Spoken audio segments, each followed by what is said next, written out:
Hi, welcome to our My View series. My name's Laurel Brauns. I'm a reporter with the Source Weekly, and I'm here today with Michael Hughes, who's running for position 4 for Bend City Council. Welcome, Michael. Would you please introduce yourself to our readers? Thank you. I'm Michael Hughes. I'm an attorney and farmer who lives here in Bend with my wife, my son, and our dog Ella. Great. Can you tell us a little bit about why you're running? I'm running because I think, one, I love Bend. Bend's been very good to me and my family, and I believe very much so in giving back to the community, and I think serving as a city councilor is a good way to give back to the community and to take the skills and knowledge that I have as a lawyer and apply that to the problems that the city of Bend is facing. I believe Bend's a great city. I believe that it needs to be a great city in the future. So if we do the right things, Bend can be a great city in the future, as great as it is now, or hopefully even better. So that would be why I'm running. I hope to make Bend a better city in the future than it is now, which is going to be a tough task, especially with all the things that we're facing as a city. Great. How has the position of a city councilor changed during the pandemic? Well, obviously, now the city council has to look at things that maybe normally they wouldn't, have a lot to do with. Like public health, I don't think we have a public health department that's part of the city. The county has a public health department. So now we're going to have to rely on other people for some of the public health data, some of the numbers concerning the corona cases, whether they're increasing or decreasing. And more importantly, because we have a city that's, a lot of what goes on in Bend involves around people that don't live in Bend coming to Bend to recreate. So they had to try to figure out a way to balance the need to try to keep some of the economy flowing without having a situation where we have a whole bunch of people and all of a sudden a huge spike in cases. So in that sense, they've kind of had to be in a role that they've never had to be in, and I think we're all in a role that we've never really had to be in, because there might be a few people that were around during the pandemic and the 1918, but most of us weren't. So it's kind of a new world that we're trying to deal with here, and I think that's no different than the city council. They've had to deal with some issues that were beyond what they would normally deal with. What does leadership look like for a city councilor today? Well, I think some important leadership qualities are, maybe the most important is empathy. I think, and that's whether that's city councilor or anybody who's an elected official, they have to have empathy for other people. They have to be able to understand the problems that other people have, not just what might be their problems or in their world or in their whatever their practices, whatever they do for a living, but outside of that, problems of other people. So that's the most important thing, and with empathy, I think the next thing is independence. I think leaders not only have to be empathetic towards other people, but they have to be independent from special interest, independent from any sort of partisanship, independent of people who may tug them one way or the other. They have to be devote to the people who elect them, and that includes all the people in the community, whether it be the business owners, the people who work for the business owners, or the less fortunate who are having to camp out along the river because they're homeless. So I think they need to be empathetic to a whole wide group of people, and at the same time be willing to stand up for people and to do the right thing, and that requires independence. What should the city's position on tourism be as the pandemic appears to be stretching on into 2021? Well, I think it's a tough balance because obviously a lot of these businesses down here and throughout the city rely on people coming from outside of Bend to bring their business in. And like we pointed out, at the same time, we can't have a situation where 200,000 people show up one weekend to Bend and we have a spike in the numbers, because then everybody leaves, but then we're having to deal with the consequences of a spike in the coronavirus numbers. So I think the reality is, I think that's kind of a difficult balance, and really I don't know that there's a whole lot they can do, because if people want to come to Bend, it's not like we can put up barricades and stop people from coming to Bend. So I think the best thing they can do is continue to ask that the businesses that are open follow the mandates that have been put out by the health officials, wearing masks, social distancing, having less people in a restaurant so that you can social distance. I think those are the type of things, and the city of Bend was able to do some things to help set up outdoor seating. So anything that we can do to kind of space things apart is going to help. But at the same time, there's only so much we can do, and it's really that the things that we can control, like our businesses, following social distancing mandates and mask requirements. Those are the things that we can do to help spread the virus. There's not a whole lot we can do to stop people from coming to Bend, because it's a great city. And I think what happens is people from the outside look at our numbers, and then they say, geez, there's not a lot of cases there, so maybe it's safe to go there. And I think we've seen quite a few people come throughout the summer. And I think just recently we've probably seen a little bit of spike, probably from the Labor Day weekend. And now I think what we have to do is watch the data to see what happens. I don't think we can ever try to shut the city down, but I think we can make sure that the businesses that are open and that are catering to tourists are doing things to help prevent the spread, which would be the masks and the social distancing. What can be done at a local level to fuel Bend's economy as we recover from this recession? Well, and that's an important question to ask, because we know there's going to be economic impacts from the coronavirus and the fact the economy was shut down for a period of time, and now we're going to try to have to bounce back. Part of that's going to be collecting the data, right? Figuring out what industries are impacted from the coronavirus and which aren't. There's some that really weren't impacted, and there's some that were. I think what we're starting to see is that upper income people really weren't impacted as much, and I think when you look at incomes at $50,000 or below, that's where you're seeing the biggest impact. And that makes a little sense when you think that a lot of the hospitality industry has been shut down to some extent for the first couple months of the pandemic. So I think that's really where the city needs to focus, is on that 50,000 or below, frankly even 50,000 to 100,000 income range. I think there's going to be a lot of people that are hurting in those, and I think the city should focus on what it can do to help those people, and whether it be helping the businesses that employ them or helping them directly. And I think part of that's going to be looking for both state and federal funding to try to help the city then have some funds. Like the county just recently allocated some funds, some of their coronavirus pandemic relief funds. And so I think the city can continue to go out and look for additional funding so that we can help the segment of the population hit worst, which to me is the middle to lower class.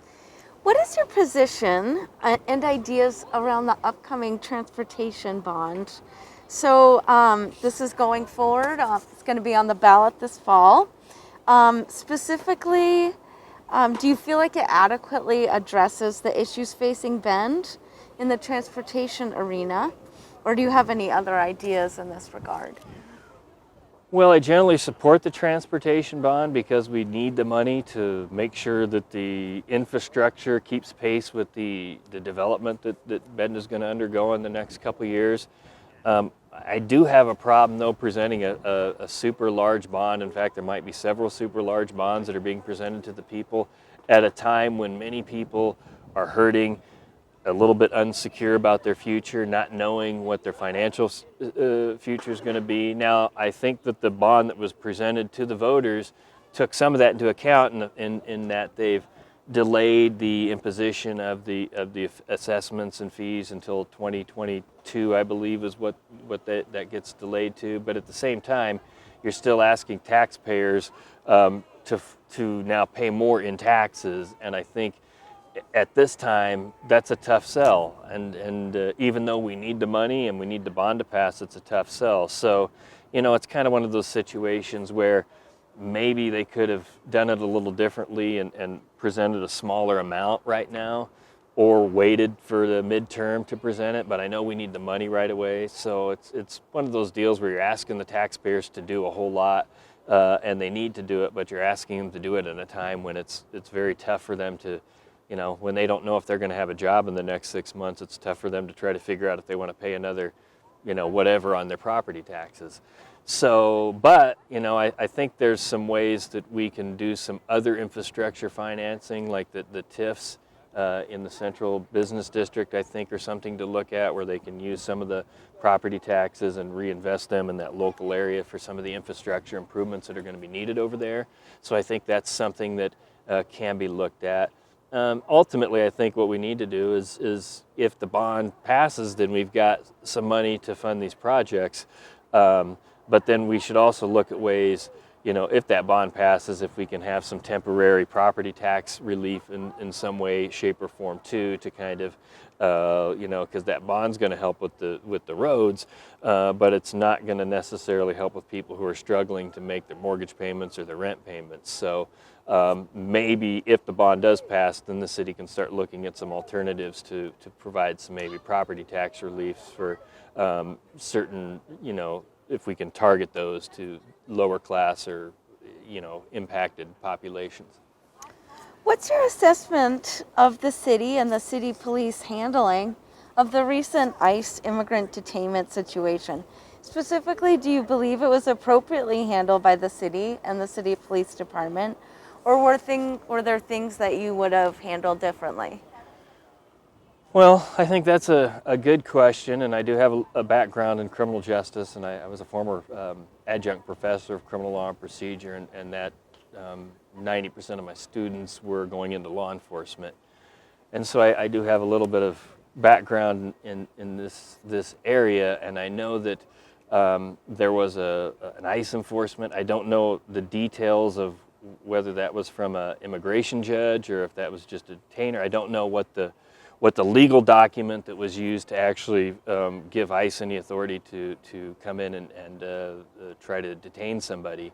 And I wasn't really aware of what the police did, other than it sounded like the new chief of police was down on the scene when the ICE buses got surrounded. Now, what could have been done differently by the city? My understanding is that the city of Bend, and this is kind of a statewide policy, and this is something I support, do not use our local money, our local funding, our local law enforcement to enforce federal laws, and immigration laws are federal laws. So in that sense, it looked like Bend wasn't enforcing the laws. I think the police chief basically only showed up in the sense that I think ICE had told the Bend Police Department that this was going to happen.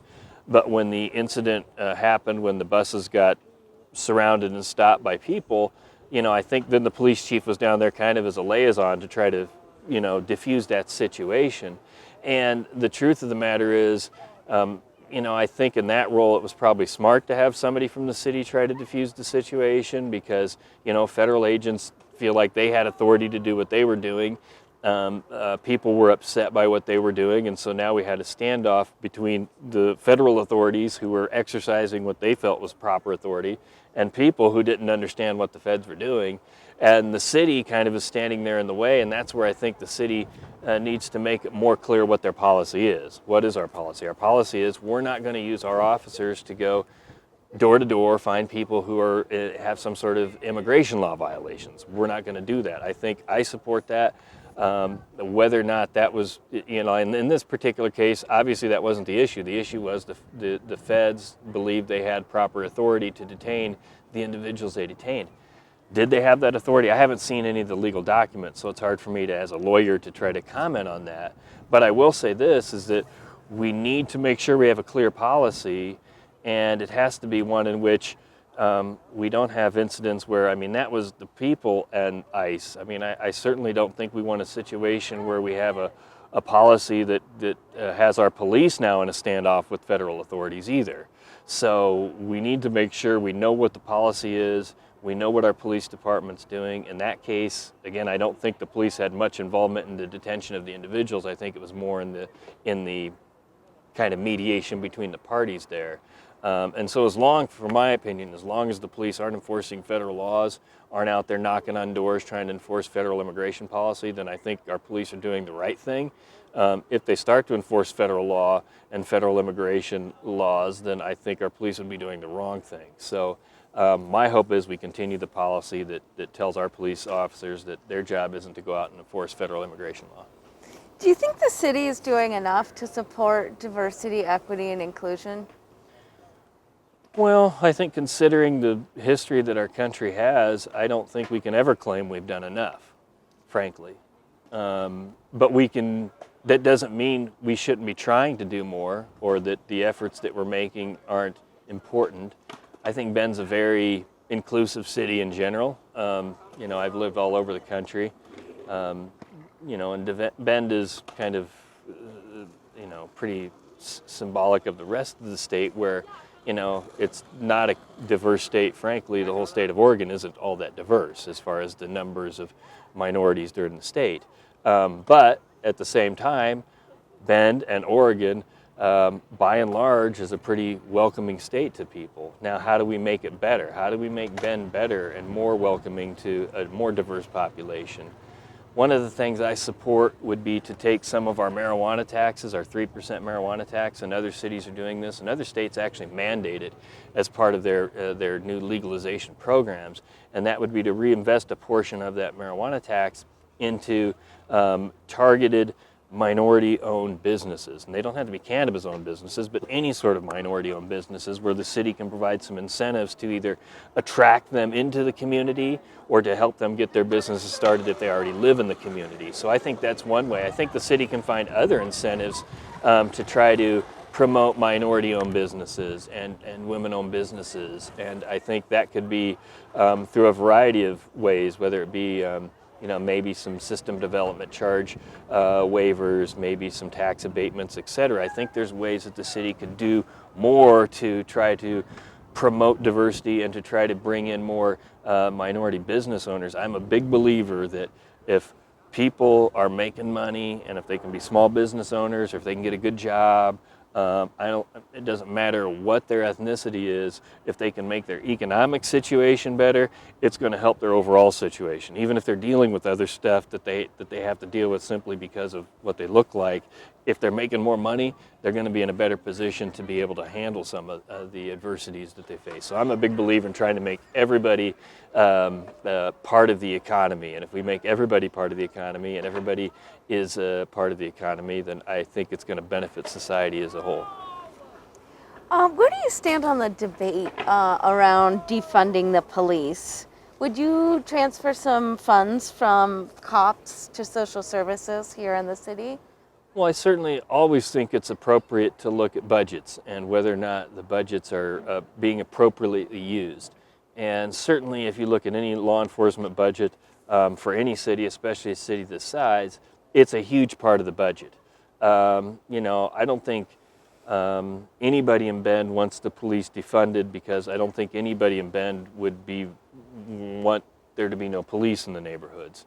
But do they want our police doing things that are inappropriate? No. Do they want our police untrained? No. Do they want our police doing things that would create attention throughout the nation to show that our police are doing bad things like we've seen in other cities? No. How do we prevent that? Training.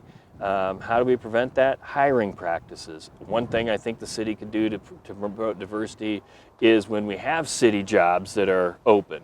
If we have a new position that's a city job, and those jobs usually have health insurance and they usually have decent salaries, we need to actually recruit qualified minority candidates.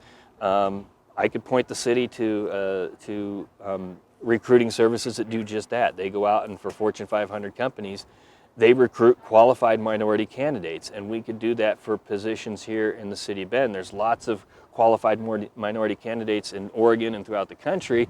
A lot of times they don't know about the position, and then they don't know about Bend. What's Bend, Oregon? I don't know about this. There's ways you can increase your recruiting and enhance the diversity among the city's own personnel, the people that are hired by the city, and that's something I would support as a counselor and that I think would help bring more diversity to the city and improve people's economic situations.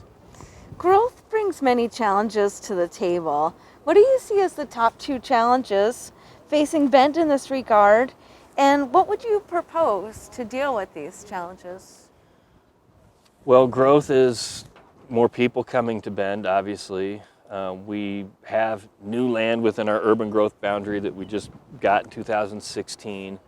And when you look at development, when you look at housing and commercial development, it with everything. It's a supply-demand issue, right?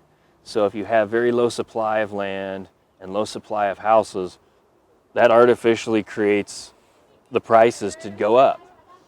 And that's what we're kind of seeing right now in Bend, is the inventory of commercial property, the inventory of housing is almost nothing. And then we have a limited inventory of land left that we can actually develop. And so that's causing everything to go up. So one of the things we got to do is start preparing for the next round of urban growth boundary. We've got to be cognizant that we're going to get above 100,000 people. We got to be ahead of the curve so we know where we can get new land without destroying our beautiful environment that's around us. And so we've got to be proactive in that way. And land inventory is going to be part of it, but the other part of it is, how do we reduce the costs of actually building things? And the biggest cost in building things in Bend is the system development charges, but that's also one of the biggest ways that the city gets funding for street projects and infrastructure as well. So we've got to be really smart on how, if we do decide we've got to reduce some of the costs that go into building these projects to help bring the affordability of these projects down, we've got to create a balance where we can actually bring in more properties that get taxed, because that brings in long-term revenues to the city, right? You know, that now a property has buildings on it, it gets taxed at a higher rate than it would as a vacant lot. And now you're taxing that property as long as that property is being used, right? 20, 30, 40, 50 years down the road. So we've got to create the equation that says whatever we can do to reduce costs, we're actually recapturing them by bringing more properties under the property tax code. So that's a tough balance, and it's going to have to be done if we ever want to reduce the cost of anything. And frankly, we can't have growth just to have growth. Right now, you know, I look at cities that I'm familiar with, like Jackson Hole, Wyoming, or Aspen. Most people that work in Jackson Hole, Wyoming, don't live in Jackson Hole, Wyoming. They can't afford to. We don't want Bend to become that city where people that live here can't afford to, or people that work here can't afford to live here. So that's why we really have to get a handle on growth and the cost of growth and the cost of developments, because we've got to get more affordable housing. And part of that is going to also be the city being promoting affordable housing, like the Stillwater Crossing project that just got completed. It's just being done, just started breaking ground on it. That's a nice affordable housing project. The city used multiple types of ways to get that done, including some federal funding that they were able to get, some density bonuses that they were able to get. It looks like they did some tax abatements, and they did some waiver of some system development charges. And those are the type of things the city has to continue to do if it wants to get some nice affordable housing projects that can be completed and provide some affordable housing. And then if we can do that in conjunction with making sure we're using common sense with our growth and making sure that it doesn't cost, that we can keep the cost down for new housing and new commercial development, then I think if we can go hand in hand in those, then I think Bend can actually, 10 years from now, be in a better position than it is now. So speaking of affordable housing, for the last decade or more, it's been a big part of city councilors' campaigns. Yet these programs just simply can't keep up with the demand. So what are some concrete actions besides the one that you just mentioned to get more affordable housing in Bend? That's one way. The next way would be to some people want to rezone properties, and the problem with rezoning is it creates a lot of land use things that you have to go through and potential appeals. When we zone new land as it gets brought into the urban growth boundary, we need to be more creative in how we zone those properties so that there's a lot more flexibility for people developing, so they can put in duplexes, triplexes, and some other types of affordable housing, and they can kind of start to blend those in with single family housing as well. So I think it's going to be in the process of future creative zones for development to make it a little more easier for diverse types of development to occur. With hundreds of people living in encampments or out of their cars, homelessness is one of the top issues of concern for Bend voters. Yet City Council has been unwilling to allocate the millions that it'll take to establish a camp or a winter warming shelter. What is your plan for addressing homelessness in Bend? Well, I'm stealing this from another candidate who I heard bring it up in a forum. Mr. Rondo Bozell brought this up, and he suggested a $10 million homelessness bond. And I think that's actually a really good idea. I think, because in my opinion, it would be tough for the city to come up, especially right now, to come up with the money needed to actually do what needs to be done for the homelessness population. What I do know is the city has a piece of land that they could use that's been sitting vacant for some time now. And I do believe the city should allocate a portion of Juniper Ridge and make it a permanent homeless area where we would have a permanent, people could bring their campers, their tents, whatever they had. They'd have a permanent warming shelter there. They'd have a permanent cooling shelter there. They'd have a place where people get out of the smoke. They would have refuge pickup. They would have recycling so that bottles could get recycled. They would have the ability for law enforcement to go do patrols because, frankly, the homeless population is the most vulnerable population in our communities and vulnerable to being victimized and other things. So I think as a city, I think we have the heart to do it.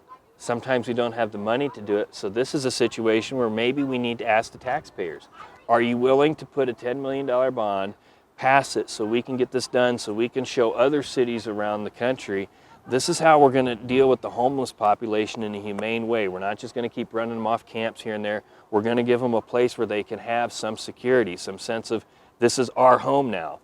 I think we should also try to set up work programs with people who are staying there to try to get them involved in, actually running the little community there.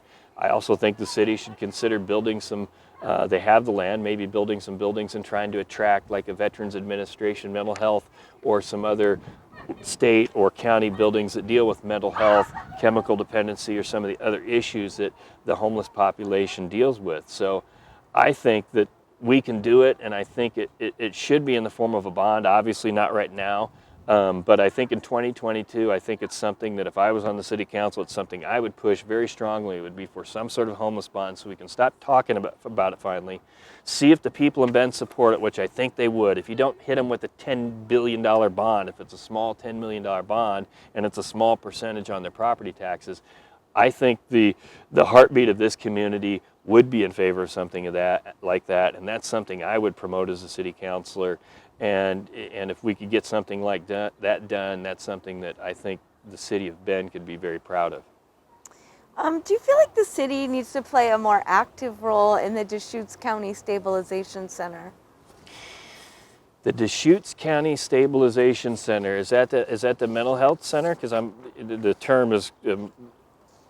Yeah, it's a new facility that just opened up near the Deschutes County Adult Jail, and it's a place where people who are having mental illness episodes can go and recover for less than 24 hours. Yeah, I think it's a good plan. The county does a lot, if not most, of the mental health funding for sure. The city, I don't know how much the city provides funding, but maybe that's something they should look at, providing some funding, since the city would be utilizing that. And I think that's important because I think what happens a lot of times is our police are asked to come and deal with mental health crises, and sometimes they may be equipped or they may not be. Certainly we need to train our police to be equipped for that, but if we can have better ways to deal with people in mental health crises than people with badges and guns who may be very intimidating to somebody having a mental health crisis, I think that's important.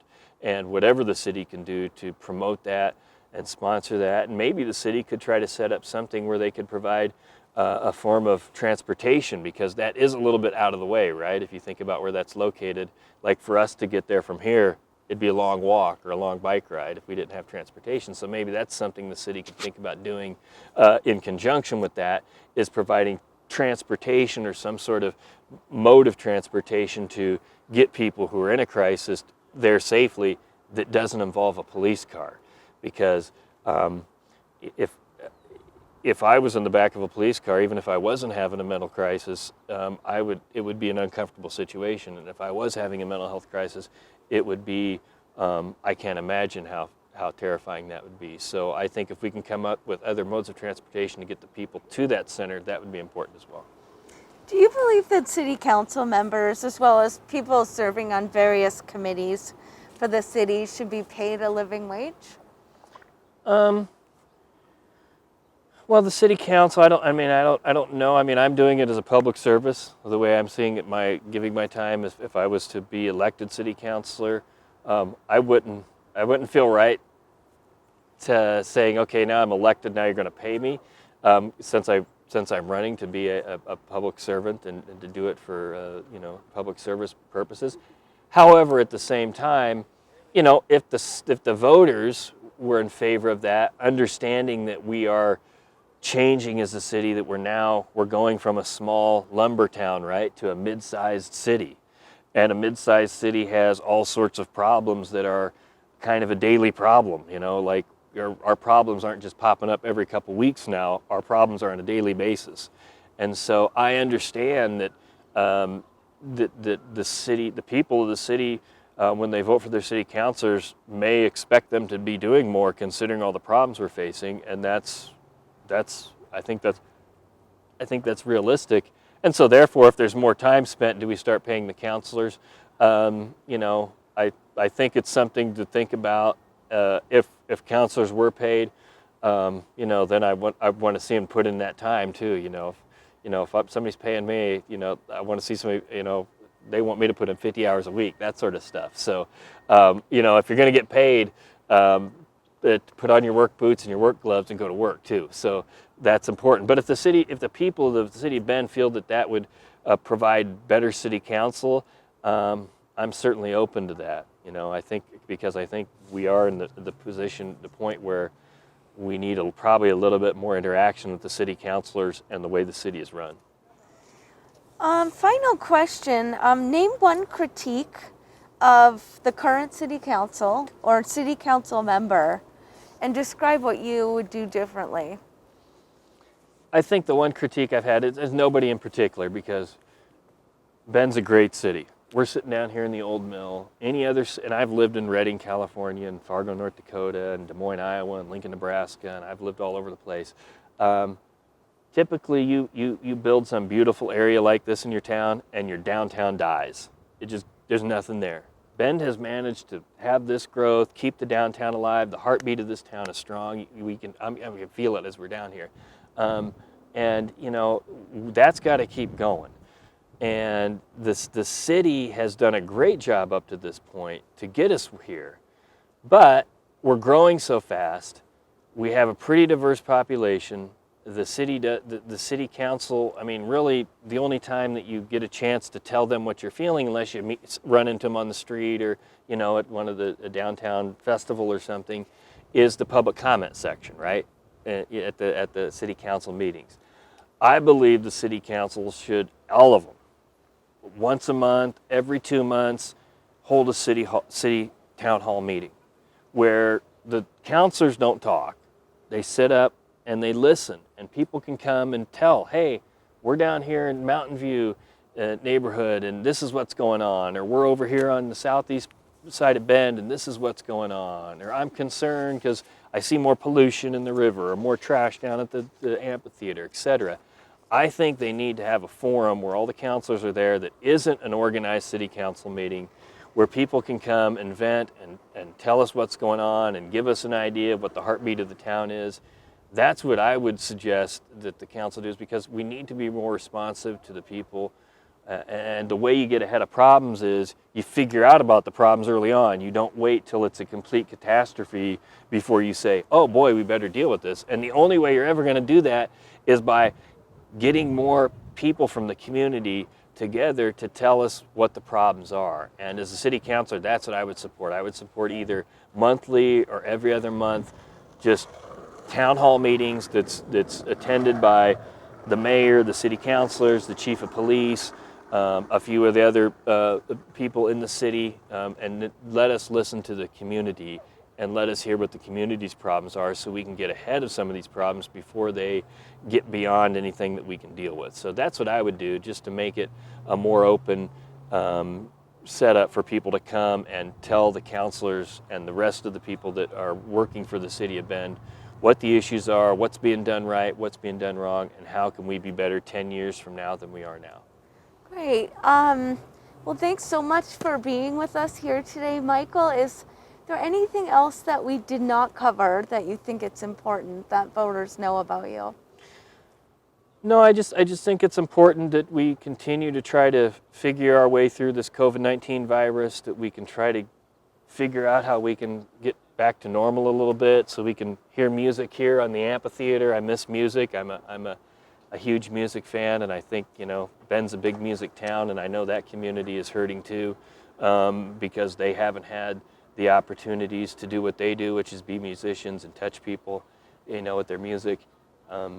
So I hope we can get back to that. One of my main goals as a city councilor would be to figure out this coronavirus thing so we can get back to being Bend and doing the things that we all love to do. Well, thank you so much to Michael Hughes. He's running for Bend City Council position 4.